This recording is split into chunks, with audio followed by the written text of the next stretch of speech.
Right now on IUSTV News, an IU student is arrested for allegedly raping 2 women at fraternity houses on campus. We have details on what led up to the arrest. Plus, as drought conditions worsen, Monroe County is making efforts to reduce the fire risk. What the burn ban means for you. And if you live in Monroe County, you could soon see a higher income tax. We'll tell you what part of it will pay for and how it could impact your wallet.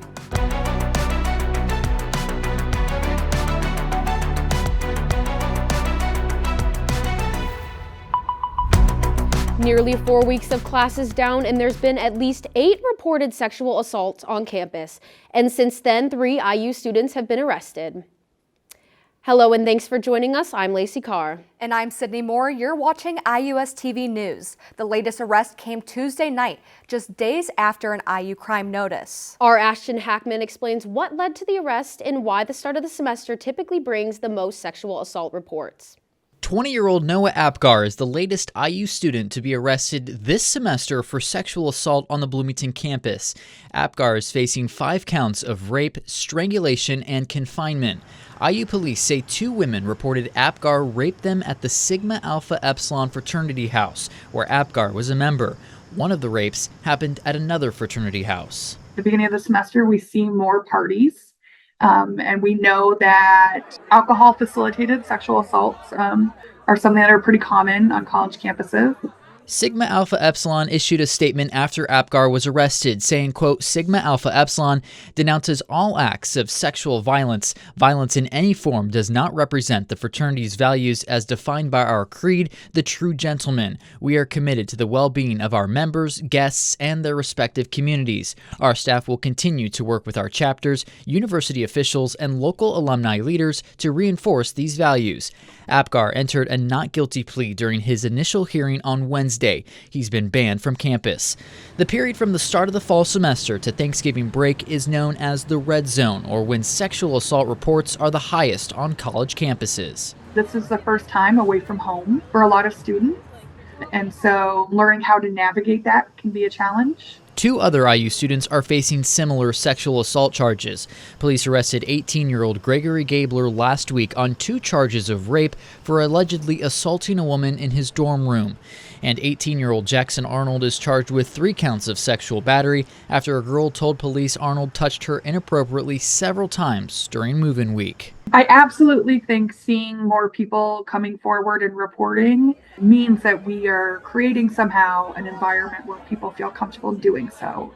I don't necessarily think that it means more assaults are happening. I think that people are more aware of resources. In Bloomington, Ashton Hackman, IUSTV News. If you or anyone you know is a victim of sexual assault, there are resources available to you. Visit stopsexualviolence.iu.edu. Bloomington police are looking for the person they said fired off several gunshots on the city's east side. It happened Wednesday night near East 3rd Street and State Road 446 near Brewster's Ice Cream. Several people reported seeing a light-colored sedan pull out of the entrance to a nearby apartment complex before it sped off west down 3rd Street. Police said a person walking on the sidewalk fell down after the gunshots, but then stood back up and left from the area. Police were unable to find them. Police did find several shell casings near the area. The investigation remains open. Monroe County councilors voted to move forward with an adjusted tax rate increase to help pay for the Monroe County Jail.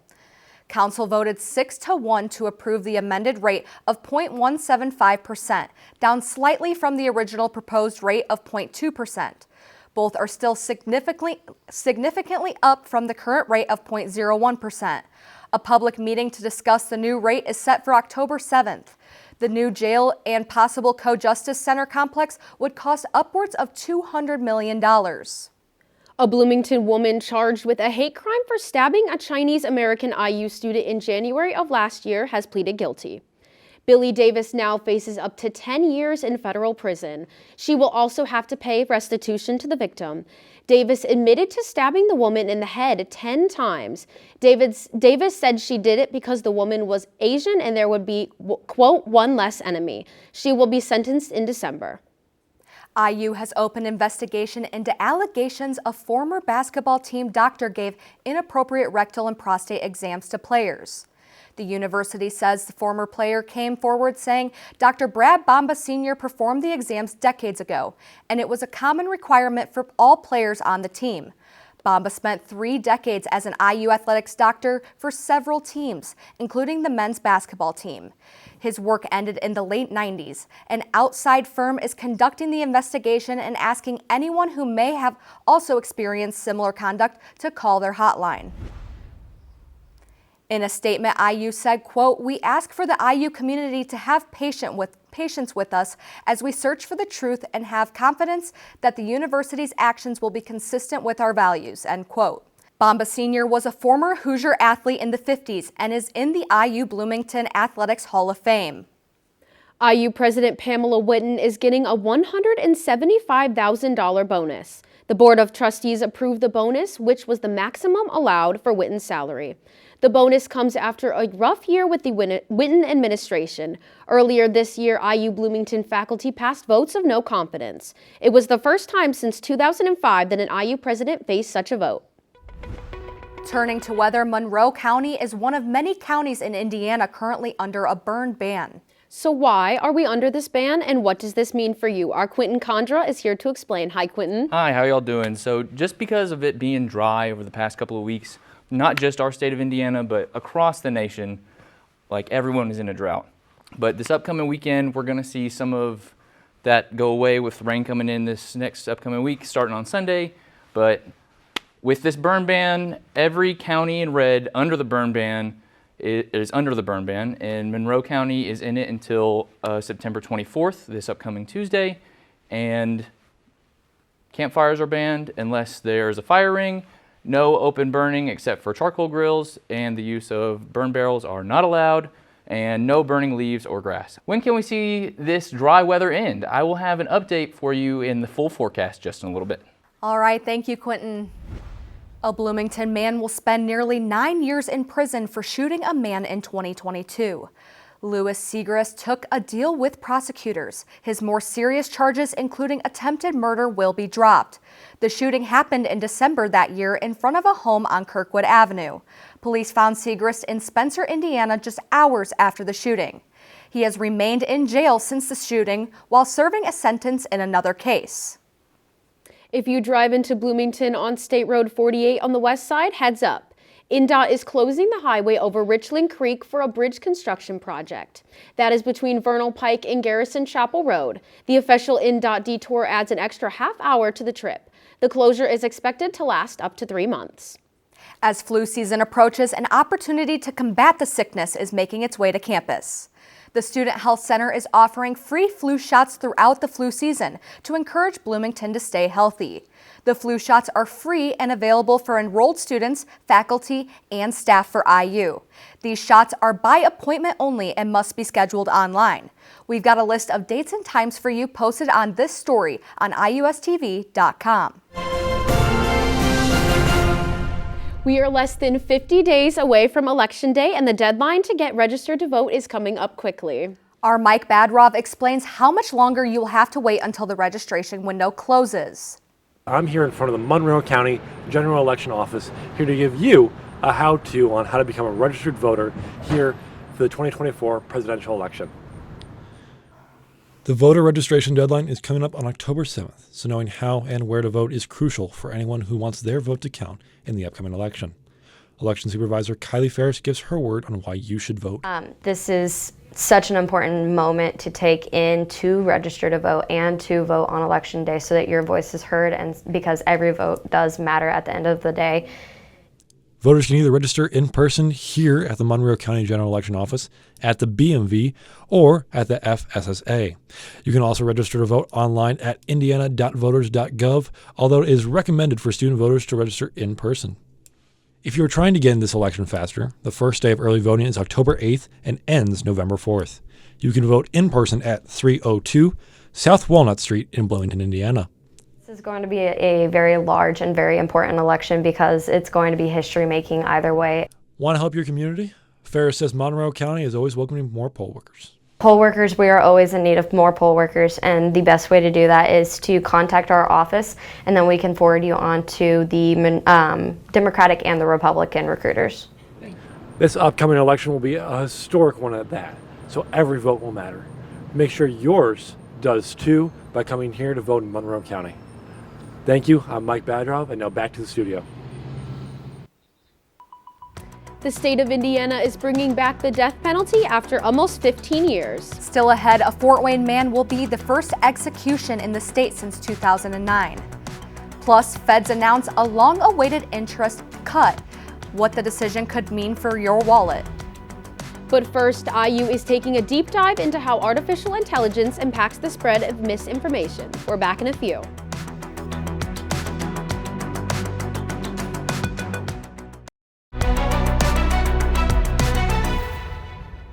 The U.S. economy is in good shape. It's growing at a solid pace. Inflation is coming down. The labor market is in a strong pace. We want to keep it there. A long-awaited rate cut is here. The Fed's announcing interest rates will come down by 0.5 point. Borrowers are about to get relief on everything from mortgages to credit cards. It's the first interest rate cut since March 2020. It marks a crucial milestone in the central bank's historic inflation fight, which kept rates at a bruising 23-year high for more than a year. We don't think we're behind. We do not think we think this is timely, but I think you can take this as a sign of our commitment not to get behind. So it's a strong move. Only one Federal Reserve official voted against the 0.5 point cut. More people applied for mortgages leading up to the Fed rate cut. Total mortgage applications nationwide shot up 14.2% last week compared to the previous week. Applications to refinance a home loan were up 24%, while mortgage applications for a new home purchase were up 5%. Indiana University will be at the forefront of groundbreaking research driven by elevated fears of AI-powered misinformation. A team of experts will lead the project to investigate how artificial intelligence impacts the spread of misinformation and radical messages online. The U.S. Department of Defense gave the university a $7.5 million grant to begin research in hopes of answers regarding the growing presence of artificial intelligence. Problem solving is the key to humans' advantage over AI, says lead investigator YY An. I think one of the most important kind of shield we have is critical thinking. I mean, it's almost boring to say that because everyone say that, but I think it's such an important point. The research for the 5-year project will take place in the Lacie Artificial Intelligence Center here in Bloomington. In a 5-0 decision, the Indiana Supreme Court has officially set a date to carry out the state's first execution in over 14 years. Joseph Kurakin will be executed just before sunrise, December 18th. A jury convicted Kurakin in 1999 for shooting and killing his brother, his sister's fiancé, and 2 of their friends. Governor Eric Holcomb and Attorney General Todd Rokita filed a request to start executions within the state. Indiana is one of 21 states where the death penalty is legal. 10 inmates are currently on death row in the state. Next on IUSTV News, eating a certain diet may help build better brain health. We have the findings of a new study. Plus, how was the weekend looking? Quentin has a check of the forecast on the other side of the break.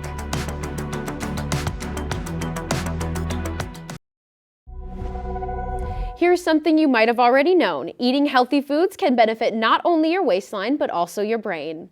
The MIND diet, which is largely Mediterranean-based, was developed to combat cognitive decline and lower blood pressure, and it has shown some success according to a study.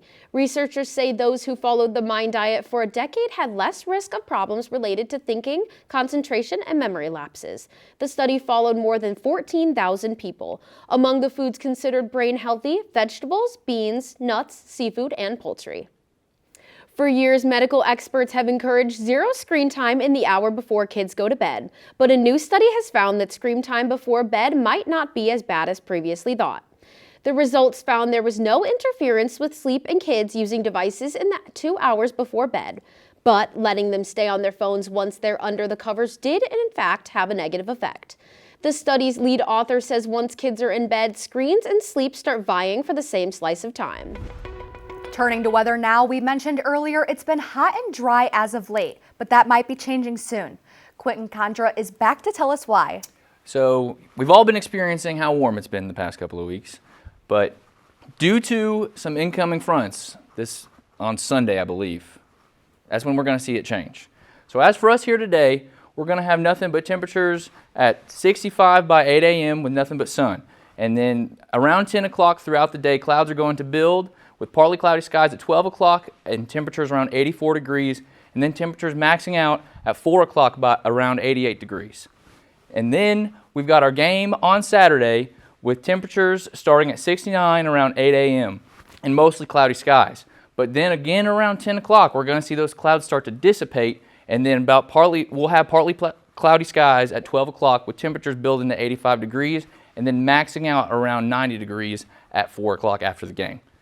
As for our week's outlook, we've got nothing but sun for our Friday and Saturday, and then Sunday we've got a 40% chance of rain coming in with our temperatures around 84 degrees, and then Monday and Tuesday we'll see those percentages build with 50% on Monday and Tuesday, and then Wednesday and Thursday we'll have 30% chances with temperatures starting to decline with our max out at 75 on Thursday.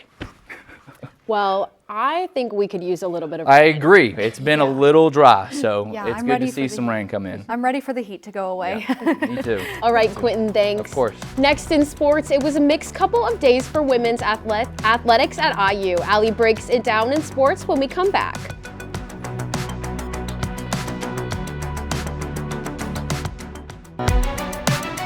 We're punching closer to the weekend. I'm Allie Holm, and it was a mixed couple of days for women's sports at IU.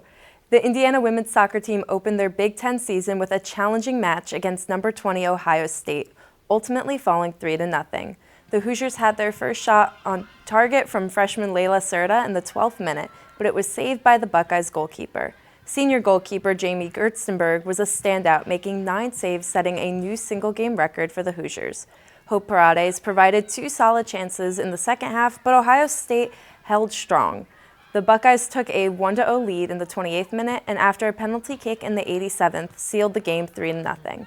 Indiana looks to bounce back next week against UCLA on Thursday and USC on Sunday. Now to volleyball. Junior opposite hitter Avery Tatum delivered an unforgettable performance on Saturday, leading the team to a thrilling 5-set victory over Ball State. Tatum notched a career high of 25 kills, hitting an impressive 0.436, and was instrumental in the final 2 sets, contributing to 14 kills. Her efforts earned her the Indiana Invitational Tournament MVP award, and the Hoosiers showcased a strong defense with junior middle blocker Maddie Sell and senior outside hitter Maddie Saris, each adding 4 blocks, while sophomore Libro Ramsey Gary led with 21 digs.